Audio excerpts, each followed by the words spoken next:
Sa malawak na karagatan kung saan dumadaloy ang dugo ng ekonomiya ng mundo, ang lumang kaayusan ay hindi lamang basta naglalaho. Ito ay aktibong dinudurog ng pira-piraso.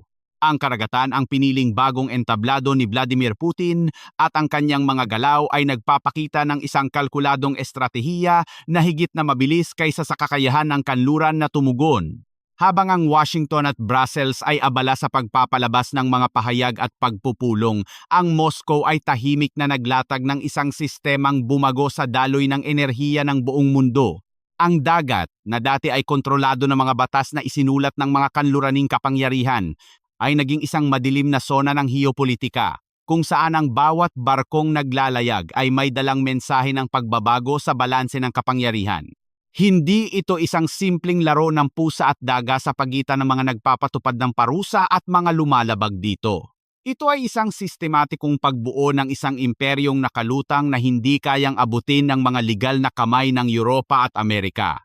Sa mga nakalipas na buwan, nasaksihan ng mundo ang paglitaw ng isang dambuhalang armada, ang tinatawag na hukbong dagat na anino o Shadow Fleet, na ngayon ay gumagana ng may katumpakan ng isang makinang pang-industriya.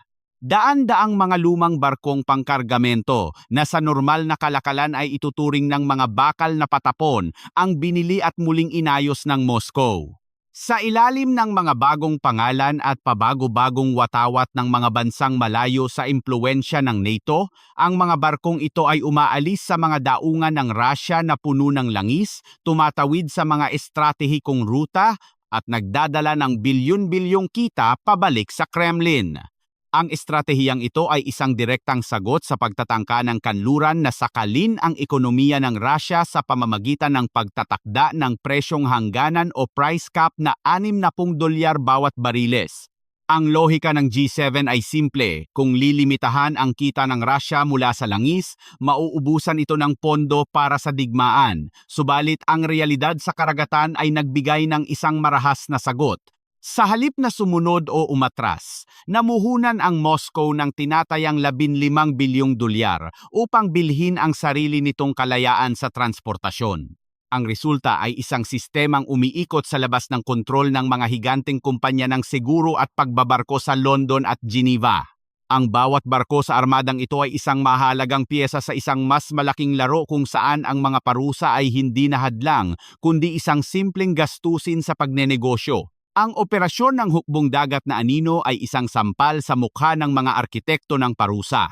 Ang langis ay inililipat sa gitna ng karagatan mula sa isang barko patungo sa isa pa upang burahin ang orihinal na pinanggalingan nito. Ang mga dokumento ay pinapalitan, ang mga transponder ay pinapatay sa mga tiyak na oras, at ang mga kargamento ay humahantong sa mga sabik na mamimili sa Asya at gitnang silangan. Sa bawat pagpapalit ng kamay, may kita na pumapasok, at ang kita na ito ang siyang nagpapanatili sa katatagan ng ekonomiya ng Russia at nagpopondo sa kanilang kampanyang militar. Habang nagdiriwang ang Washington sa bawat solong barkong kanilang nahaharang o napapatawan ng parusa, daan-daan naman ang nakakalusot at nakukumpleto ang kanilang mga biyahe. Ito ay isang labanan ng matematika at kapasidad. Ang simbolikong tagumpay ng kanluran ay walang binatbat sa dami at bilis ng sistema ng Russia.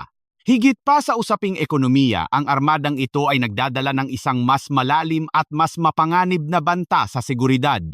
Ang mga barkong ito, na nagbabalat kayong mga sibilyang sasakyang pangkalakal, ay madalas na namataan sa mga lugar na kritikal sa infrastruktura ng mundo, malapit sa mga kable ng internet sa ilalim ng dagat, mga pipeline ng enerhiya, at mga pasilidad ng komunikasyon ng NATO.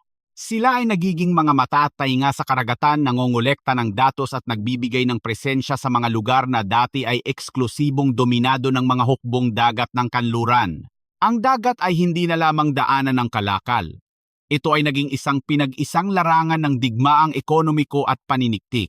Ang panganib ng sabotahe o aksidente ay lalong tumataas dahil ang mga barkong ito ay luma na, walang sapat na siguro at pinapatakbo sa labas ng mga pamantayan ng kaligtasan. Isang aksidente o pagtagas ng langis sa mga sensitibong anyong tubig ay maaaring magdulot ng pinsalang pangkalikasan na aabot ng ilang dekada, at ang gastos ay babagsak sa mga bansang nasa paligid Hindi sa mga may-ari ng barko na nagtatago sa likod ng mga pekeng kumpanya. Habang ang Moscow ay nagpapakita ng isang malinaw at, sa maraming aspeto, ay matagumpay na estratehiya ng pag-aangkop, ang kabilang panig ng Atlantiko ay nagpapakita ng mga senyales ng pagkahapo at kawalan ng direksyon. Ang Unyong Europeo, na dati ay nagmamalaki sa kanilang pagkakaisa, ay nahaharap ngayon sa isang malubhang krisis sa pamumuno at identidad. Ang sentro ng kapangyarihan sa Brussels ay nagiging isang arena ng tunggalian sa halip na isang makina ng solusyon. Ang dating matibay na alyansa ay kinakikitaan ng mga bitak dahil sa magkakaibang interes ng mga bansang kasapi nito, lalo na sa harap ng tumatagal na digmaan at tumataas na gastos ng pamumuhay. Ang sitwasyon sa Brussels ay maaaring ilarawan bilang isang paghihiwalay ng landas sa pagitan ng mga radikal na nais ng direktang komprontasyon at mga pragmatiko na natatakot sa pagbagsak ng ekonomiya. Si Kaja Kallas, na kumakatawan sa boses ng Silangang Europa, ay nagsusulong ng isang linyang matigas at walang kompromiso laban sa Moscow. Para sa kanya at sa kanyang mga kaalyado, ang diplomasya ay dapat gamitin bilang sandata ng panggigipit at parusa. Subalit, ang ganitong pananaw ay lumilikha ng takot sa mga kapital ng kanlurang Europa na mas nakadepende sa katatagan ng merkado at ayaw madamay sa isang mas malawak na gulo. Sa gitna ng tunggaliang ito ay si Ursula von der Leyen, na ang kapangyarihan ay unti-unti nang nauubos. Ang kanyang mga desisyon na dati ay mabilis na naipapasa, ngayon ay nabibimbim sa walang katapusang debate at negosasyon sa likod ng mga saradong pinto. Ang paralisasyon ng Europa ay isang regalo para sa estratehiya ng Russia. Habang nagtatalo ang mga Europeo kung paano ipatutupad ang susunod na pakete ng parusa o kung sino ang magbabayad para sa depensa, ang Kremlin ay patuloy na nagpapalakas ng kanilang sistema. Ang kanluran ay nakakulong sa siklo ng reaksyon, tumutugon lamang sa bawat galaw ng kalaban, samantalang ang Russia ay naglalaro ng isang laro na nakabase sa mahabang panahon. Nakikita ito sa pagkakaiba ng kanilang mga prioridad. Ang mga lider sa kanluran tulad nina Donald Trump sa Amerika o mga politiko sa Europa ay madalas na nakatutok sa mga panandaliang tagumpay na maganda sa mga balita at sa mata ng mga botante. Gusto nila ng mga imahe ng paghuli ng barko o matatapang na talumpati. Sa kabilang banda, si Putin ay namumuhunan sa infrastruktura, sa mga bagong ruta ng kalakalan at sa mga alyansang tatagal ng ilang dekada. Ang epekto ng kawalan ng pagkakaisa sa Europa ay ramdam na ramdam sa pandaigdigang pamilihan ng enerhiya. Ang mga desisyon na ginagawa sa Brussels ay madalas nahuli na o kaya naman ay kulang sa ngipin dahil sa pangangailangang pagbigyan ang lahat ng miyembro. Ang resulta ay isang patakarang pira-piraso. Halimbawa, habang nagsasalita ng matapang ang Europa tungkol sa pagtigil sa pagbili ng enerhiya mula sa silangan, ang mga bansang miyembro nito ay kanya-kanyang diskarte upang makakuha ng supply. Minsan ay sa pamamagitan ng mga ikatlong bansa na nagbebenta rin naman ng langis na galing sa Russia. Ang ganitong uri ng pagkukunwari ay nagpapahina sa kredibilidad ng Unyon at nagpapakita sa buong mundo na ang kanilang pagkakaisa ay marupok kapag tinamaan na ang bulsa ng kanilang mga mamamayan. Ang Washington naman, sa ilalim ng pabago-bagong ihip ng politika, ay nagpapakita ng mga senyales ng pagbabago ng prioridad. Ang administrasyon ni Trump ay kilala sa pagiging transaksyonal kung saan ang bawat alyansa at desisyon ay tinitimbang base sa gastos at pakinabang sa Amerika. Lumilikha ito ng isang mapanganib na agwat sa pagitan ng Amerika at Europa. Ang Brussels ay nangangailangan ng katiyakan at proteksyon, ngunit ang Washington ay humihingi ng mas malaking ambag at mas malinaw na resulta. Ang hindi pagkakaunawaang ito ay nagbibigay ng puwang para sa mga karibal na kapangyarihan na magmaniobra. Alam ng Moscow at ng iba pang mga manlalaro sa heopolitika na ang oras ay nasa kanilang panig, habang ang kanluran ay abala sa kanilang mga internal na problema at sa pagpapalit-palit ng administrasyon tuwing 4 na taon, ang mga autoritaryang rehimen ay kayang magplano para sa susunod na 10 o 20 taon. Ang mga bitak sa alyansa ng kanluran ay hindi lamang teoretikal, ito ay may direktang epekto sa seguridad ng mga kritikal na daanan ng kalakal. Sa dagat na pula at silangang Mediteraneo, ang mga pag-atake sa mga barkong pangkalakal ay nagiging madalas na nagpapataas sa gastos ng siguro at nagpapatagal sa oras ng pagbibiyahe. Ang Europa, na naghihikahos na sa enerhiya, ay napipilitang makipagkompetensya sa Asya para sa supply ng liquefied natural gas o LNG at madalas silang natatalo sa presyuhan. Ang mga industriya sa Alemanya at Pransya ay dahan-dahang humihina dahil sa taas ng gasto sa operasyon na nagbabadya ng isang deindustrialisasyon na maaring magpabagsak sa ekonomiya ng kontinente. Ito ang presyo ng isang estratehiyang nakabase sa reaksyon sa halip na sa paghahanda. Samantala, ang Russia ay hindi tumitigil sa pagpapalawak ng kanilang impluensya sa pamamagitan ng paggamit ng bandila ng bansa bilang sandata.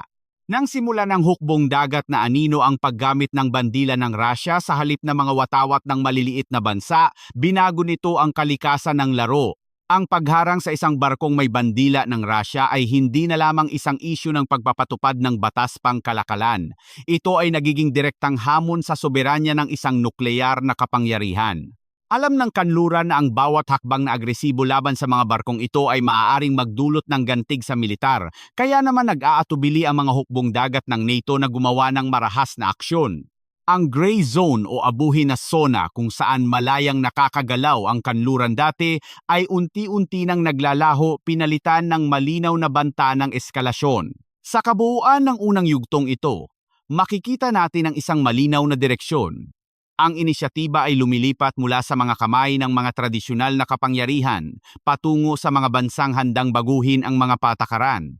Ang pagtatayo ng hukbong dagat na anino at ang pagkalito sa loob ng Europa ay magkakaugnay na pangyayari na nagpapahiwatig ng pagguho ng kontrol ng kanluran sa mga karagatan at sa ekonomiya ng mundo.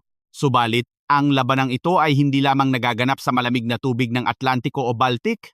Sa susunod na bahagi ng ating pagsusuri, titingnan natin kung paano lumilipat ang apoy ng tunggalian patungo sa isang mas mainit at mas mapanganib na rehiyon ang gitnang silangan, kung saan ang isang bagong alyansa at mga makabagong armas ay nagbabadyang magpabagsak sa dominasyon ng Amerika sa pamamagitan ng isang matalinong patibong. Mula sa malamig na tubig ng Europa, ang sentro ng grabidad ng pandaigdigang tunggalian ay lumipat sa mainit at masikip na lagusan ng kipot ng Hormuz sa gitnang silangan. Dito, isang panibagong kabanata ng digmaang walang simetriya o asymmetric warfare ang isinusulat, kung saan ang teknolohikal na kalamangan ng Estados Unidos ay unti-unting nagiging isang pasanin sa halip na kalamangan.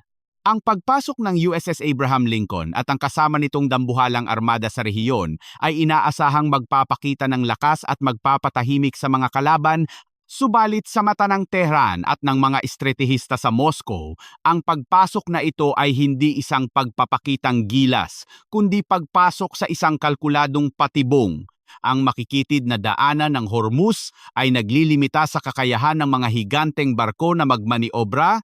Ginagawa silang mga nakatigil na target para sa isang uri ng banta na hindi kayang tapatan ng simpleng laki at lakas ng putok. Ang pagbabago sa balanseng ito ay pinangunahan ng isang tahimik ngunit makabuluhang paglilipat ng armas, ang pagdating ng mga Mi-28NE Night Hunter attack helicopters mula sa Russia patungo sa Iran.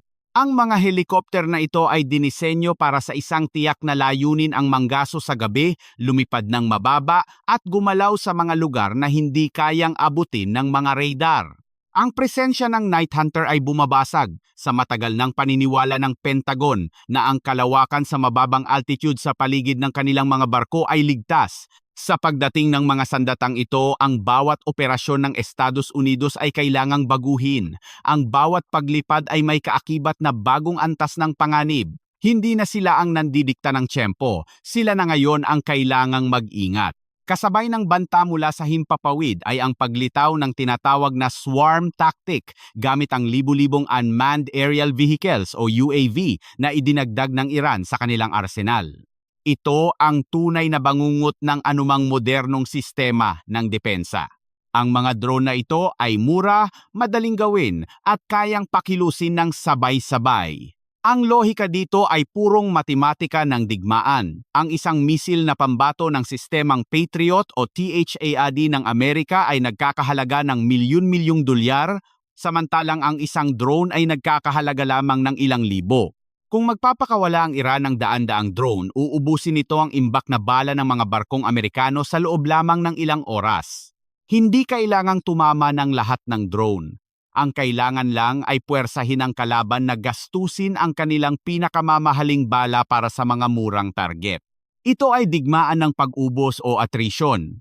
At sa larangang ito, ang kalamangan ay nasa panig ng may mas maraming bala, hindi ng may mas sopistikadong teknolohiya.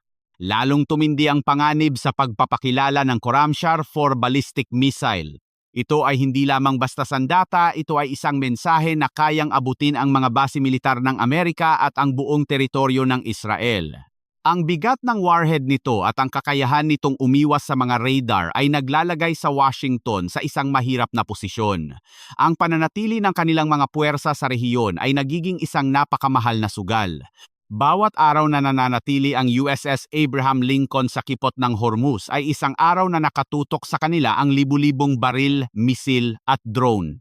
Ang gasto sa pagpapanatili ng alert level ay sumusunog sa pondo ng Pentagon at nagpapagod sa mga tauhan nito, habang ang Iran ay naghihintay lamang pinapanood ang kanilang kalaban na maubos ang lakas sa pagbabantay sa wala.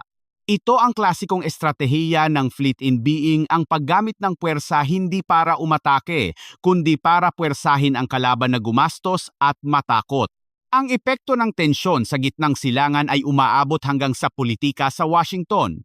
Sa loob ng Kongreso at Pentagon, nagtatalo ang dalawang pananaw, ang pananatili upang ipakita ang katatagan o ang pag-atras upang iwasan ang sakuna. Ang bawat kilos ay may politikal na presyo. Kung aatras ang Amerika, magmumukha itong mahina sa mata ng mga kaalyado at kalaban. Kung mananatili naman at may mangyaring masama kahit isang maliit na insidente na magpapalubog sa isang barko, hihilahin nito ang Estados Unidos sa isang digmaang ayaw ng publikong Amerikano at hindi kaya ng kanilang ekonomiya sa ngayon. Ang Administrasyong Trump, na kilala sa pag-iwas sa mga walang katapusang digmaan, ay naiipit sa pagitan ng retorika ng katapangan at ng realidad ng panganib. Habang nakatuon ang mata ng mundo sa mainit na disyerto, isang panibagong dagok ang tumama sa prestihiyo ng kanluran. Sa pagkakataong ito ay sa malamig na tubig ng karagatan kung saan nagharap ang Russia at ang United Kingdom. Sa isang hakbang na yumanig sa London, hinarang at kinumpiska ng hukbong dagat ng Russia ang isang tanker na may bandila ng Britanya sa karagatang internasyonal. Ang insidenteng ito ay higit pa sa isang simpleng paghuli. Ito ay ang pagtatapos ng panahon kung saan ang bandila ng kanluran ay sapat na upang magbigay ng proteksyon. Ginamit ng Moscow ang eksaktong mga legal na argumento na ginamit ng Britanya noon para manghuli ng mga barkong Ruso, hinala ng smuggling, paglabag sa mga pamantayan ng kaligtasan, at mga kadahilanang pangsiguridad. Ang tit for tat o gantihang ito ay naglantad sa kahinaan ng United Kingdom. Walang magawa ang London kundi magpatawag ng mga emergency meeting at maglabas ng matatapang na pahayag, ngunit sa likod ng mga saradong pinto, alam nilang wala silang kapasidad na bantayan ang bawat barkong pangkalakal na nagdadala ng kanilang bandila. Ang Royal Navy, na lumiit na ng husto sa mga nakalipas na dekada, ay walang sapat na barko upang magbigay ng escort sa lahat. Ang resulta ay agaran at masakit. Tumaas ang insurance premium para sa mga barkong dumadaan sa mga sensitibong ruta. Ang mga kumpanya ng barko na takot maipit sa gulo ay nagsimulang umiwas sa paggamit ng bandila ng Britanya o kaya ay binago ang kanilang mga ruta na nagpataas sa gastos ng kalakalan. Ang insidenteng ito ay sumisira sa pundasyon ng kapangyarihan ng kanluran, ang paniniwala na sila ang gumagawa ng batas at sila ay ligtas mula sa mga kahihinatnan nito. Sa pamamagitan ng paggamit ng sariling batas ng kanluran laban sa kanila, tinanggal ng Russia ang moral ascendancy ng London. Wala ng gray zone o ligtas na lugar. Ang karagatan ay naging isang Wild West muli kung saan ang may kakayahang magpatupad ng puwersa ang siyang nasusunod. Ito ay isang direktang hamon sa sistema ng malayang kalakalan na itinaguyod ng Amerika at Europa pagkatapos ng ikalawang digmaang pandaigdig. Ang mensahe ay malinaw, kung kaya ninyong gawin sa amin, kaya rin naming gawin sa inyo at handa kaming tiisin ang sakit ng epekto nito higit sa inyo. Sa pagtingin sa kabuuang larawan mula sa mga aninong armada sa Baltic hanggang sa mga drone sa Hormuz, makikita natin ang isang pattern ng pagbagsak ng mga simbolo. Ang tangke ng Leopard ng Germany na dating ipinagmamalaki bilang simbolo ng teknolohikal na superioridad ay nakitang nasusunog sa putikan ng silangang Europa. Ang mga aircraft carrier ng Amerika, na simbolo ng kapangyarihan sa karagatan, ay nagiging mga higanteng target na takot lumapit sa pampang. Ang bandila ng Britanya na simbolo ng proteksyon sa dagat ay naging markang pula para sa mga gustong gumanti. Ang kanluran ay labis na umasa sa lakas ng kanilang mga simbolo at imahe, habang ang kanilang mga kalaban ang Russia, Iran at ang kanilang mga kaalyado ay namuhunan sa mga sistema. Sistema ng pag-iwas sa parusa, sistema ng murang produksyon ng armas, at sistema ng pagtitiis sa mahabang digmaan. Ang estratehiya ng kanluran ay nakadisenyo para sa maiikling labanan at mabilis na resulta, bagay na akma sa kanilang mga siklo ng eleksyon. Subalit ang digmaang kinakaharap nila ngayon ay isang marathon. Ang Russia at Iran ay hindi nagmamadali. Alam nilang ang oras ay kalaban ng mga demokrasya kung saan ang mga butante ay madaling mapagod sa mataas na presyo ng gasolina at banta ng digmaan. Habang nagtatalo ang mga politiko sa Washington at Brussels, ang infrastruktura ng bagong kaayusan ay patuloy na itinatayo ng Moscow at Tehran. Ang mga bagong ruta ng kalakalan, ang mga bagong alyansang militar, at ang mga bagong pamamaraan ng pag-atake ay nagiging permanente. Sa huli, ang aral na lumilitaw para sa mga bansa sa Asya at sa buong mundo ay ang pagbabago sa kahulugan ng seguridad. Hindi na sapat ang pagkakaroon ng makabagong armas o makapangyarihang kaalyado. Ang tunay na lakas sa bagong panahong ito ay ang kakayahang umangkop, ang katatagan ng ekonomiya laban sa mga panlabas na shock at ang pagkakaroon ng sariling kapasidad na magdulot ng sakit sa kalaban nang hindi nauubos ang sariling yaman. Ang lumang mundo kung saan ang kanluran, ang pulis, bangkero at hukom ay nagtatapos na. Ang pumapalit ay isang mas magulo, mas marahas, ngunit mas balanseng larangan kung saan ang bawat bansa ay kailangang matutong lumangoy sa sarili nitong lakas o lumubog sa alon ng pagbabago. Ang checkmate ay hindi pa ganap, ngunit ang mga piyesa sa pisara ay nasa posisyon na kung saan ang dating mga hari ay wala nang ligtas na mapupuntahan.